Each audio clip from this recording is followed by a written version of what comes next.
প্রিয় দর্শক, আজ 24শে আষাঢ় অর্থাৎ 9ই জুলাই মঙ্গলবার। আজকের দিনেই সম্পূর্ণ হয়েছে মা বিপত্তারিণীর পূজা এবং পরবর্তী পূজা আছে আগামী শনিবার 13ই জুলাই। অনেক মহিলাই হয়তো আজ এই ব্রত করেছেন মায়ের উদ্দেশ্যে। আর আপনারা নিশ্চয়ই জানেন এই ব্রত বা পূজা করার পর যদি ব্রত কথা শোনা না হয় বা পাঠ করা না হয় তাহলে ব্রত অসম্পূর্ণই থেকে যায়। তাই আজ একবার হলেও শ্রবণ করুন মা বিপত্তারিণীর ব্রত কথাটি। শুরু করছি মা বিপত্তারিণীর ব্রত কথা। পুরাকালে নারদ ঋষি বেড়াতে বেড়াতে কৈলাসে এসে একবার উপস্থিত হলেন এবং সেখানে শিব ও দুর্গাকে প্রণাম করে জিজ্ঞাসা করলেন, আপনি মঙ্গলময়, সব রকমের মঙ্গলের কারণ। এখন দয়া করে বলুন কি ব্রত করলে মানুষ সমস্ত রকম বিপদ থেকে মুক্তি পেতে পারে। নারদের কথা শুনে মহাদেব বললেন, যে স্ত্রীলোক বিপত্তারিণী ব্রত সম্পূর্ণ করে সে ও তার পরিবার সমস্ত বিপদ থেকে রক্ষা পায়।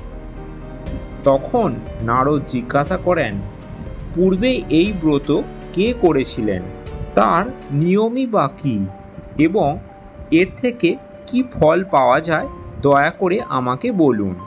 তখন মহাদেব বললেন, পুরাকালে বিদর্ভ রাজ্যে একজন সত্যনিষ্ঠ রাজা ছিলেন এবং তার স্ত্রী রানী ছিলেন ভক্তিমতী এবং গুণসম্পন্না। ঘটনাচক্রে ওই রানীর সাথে এক মুচিনির বন্ধুত্ব ছিল। মুচিনিকে প্রায়ই খাদ্যদ্রব্য দিয়ে রানী সাহায্য করত। সে ছিল খুবই গরিব, তবু তার মনে একটা ইচ্ছা ছিল যে সেও রানীকে কিছু দিয়ে সাহায্য করবে। রানী রোজই বলে, তোমার কাছ থেকে আমি সুযোগ সময় পেলে কিছু চেয়ে নেব, কিন্তু চাওয়া আর হয়ে ওঠে না। হঠাৎ একদিন রানী বললেন, তোমরা তো গোমাংস রান্না করো, একদিন নিয়ে এসো, দেখব কীরকম হয়। মুচিনি সে কথা শুনে খুব খুশি হলো।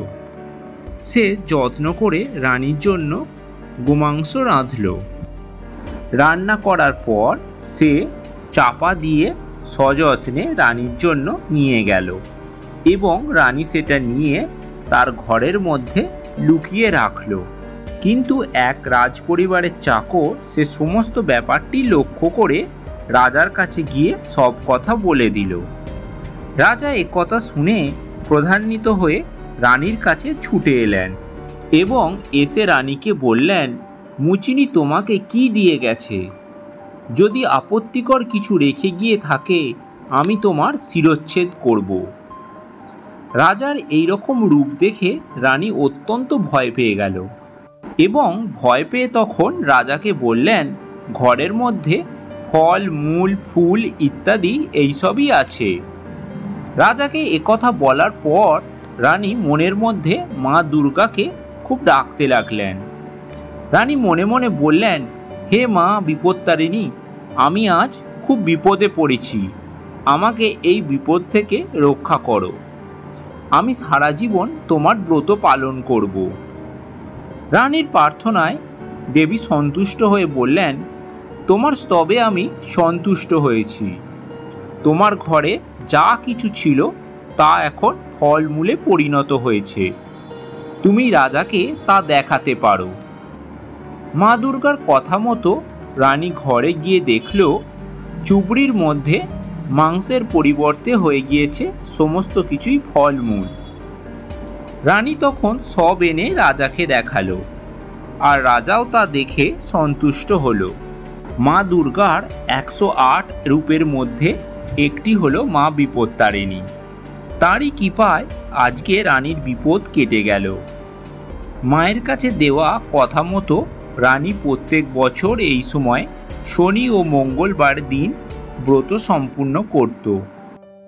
13 রকমের ফল, 13 রকম ফুল, 13 গাছা লাল সুতা, 13 রকমের নৈবেদ্য মা বিপত্তারিণীর উদ্দেশ্যে নিবেদন করত এবং পূজা শেষে 13টি গিট দিয়া 13 গাছা লাল সুতা পরিবারের সকলের হাতে বেঁধে দিত। মহিলারা বাম হাতে এবং পুরুষেরা ডান হাতে এই সুতা বেঁধে থাকে। এরপর থেকে চারিদিকে বিপত্তারিণী ব্রতের কথা ছড়িয়ে পড়ল। এই ব্রত পালনে সংসারে কোনো বিপদ আপদ আসে না। মা বিপত্তারিণী সকল বিপদ থেকে পরিবারের সকল সদস্যকে রক্ষা করে থাকেন। তো প্রিয় দর্শক, আজকের পর্বের আলোচনা এখানেই শেষ করলাম। ভিডিওটি ভালো লাগলে অবশ্যই লাইক, শেয়ার, কমেন্ট করুন এবং চ্যানেলে নতুন হয়ে থাকলে চ্যানেলটি সাবস্ক্রাইব করে রাখুন।